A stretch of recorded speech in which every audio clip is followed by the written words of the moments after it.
was there. I'm getting goosebumps just sitting here in the studio. That was a magic night. The legendary Misty Copeland's farewell performance last fall marked the end of her 25-year run with the American Ballet Theater. Now the trailblazing is a word, ballerina and best-selling author is out with a new book. It's called Firebird Waltz. It's a first in Copeland's StarFire Academy series. Tells the story of 12-year-old Josie, who must balance her ballet aspirations with her magical destiny. Magical is key there.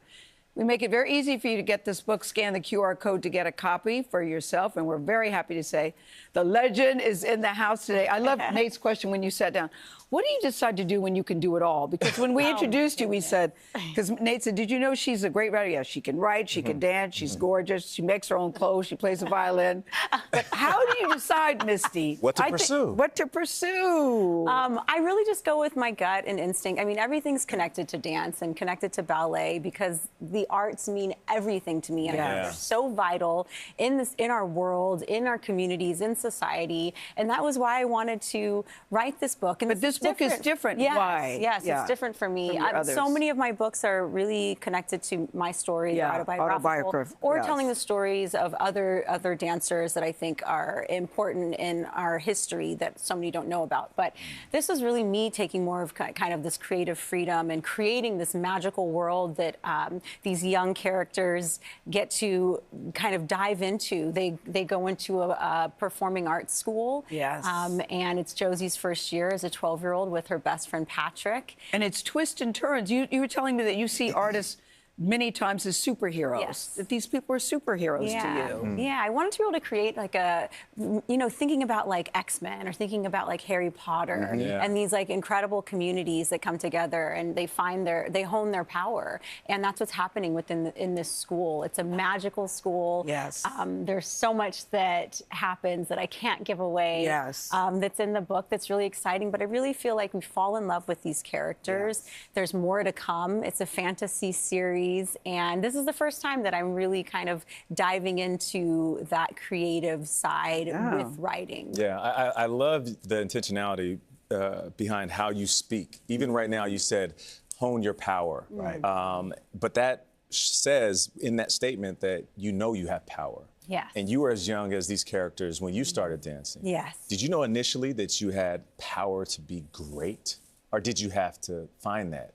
And seek that? Yeah, I think it was definitely having mentors in my life, which we have Miss Fiona and Miss Martine. Miss Martine, in the story, who really kind of fulfill that need, I think, that so many young people should have, that guidance and support, and someone that sees something in you. And that's how it was with me. Someone saw something in me. Yeah. Even if you don't see it yourself. Exactly. Yeah. And it allowed me to just soar and kind of take flight. And I feel like I wouldn't be where I am if I didn't have that. And so those characters are often very important in all the books that I'm writing, that kind of guiding light and mentor character. Do you miss the day-to-day dancing? Do you miss it? You know, they say you're retired, but you seem to be working more now than ever before. I am. I mean, I would say the one thing that I miss is the community in the studio, the friendships, and that's so much what this book is about as well. It's the friendships. Misty, look at you when you see yourself on stage doing those. It was a beautiful time in my life, and and I did it, and I'm ready to like pass the torch to the next generation, and So in the book, it's interesting. You talk about, being seen. The character of Josie, you've talked about the idea that there are pieces of you in Josie. She enters StarFire Academy with this enormous talent. Yes. But also enormous expectations placed on her, something you know a little bit about. So when you were creating and writing Josie, when did Josie stop being a piece of you and start being her own character? Yeah. I mean, that's a great question. I never have seen her as me. I think that there are aspects that so many young people can relate to. So I think naturally then I would see pieces of myself. But Josie is an independent, individual, like powerful person who wants to help and guide. I mean, that kind of young mentor role model is innately in her. The way that she helps her best friend Patrick, the way that she kind of sets an example for others.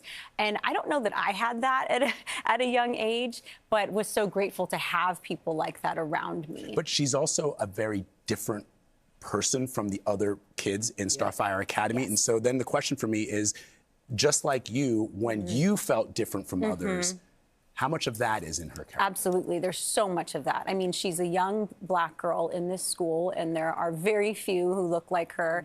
And it was always important for me to surround myself with people who understood my journey, who could help guide me. And that's what she's done naturally in this book. Are you living your best life now? I'm wondering how your body was, because you've done a lot of stuff and things were going on with body you good. know, I'm still recovering. I had my hip replacement not even a year ago. So I'm still recovering from that, but enjoying not being as physical at the moment. It's so wild to hear somebody this young and this vibrant saying, I had my hip replaced, but look at you. But her best job Been is through a Jackson's lot. mom. Misty Is he Copeland. dancing? Is Jackson dancing? Yes, yeah. Thank you so much. Firebird Right. Waltz is on sale now. Scan the QR code to get your copy.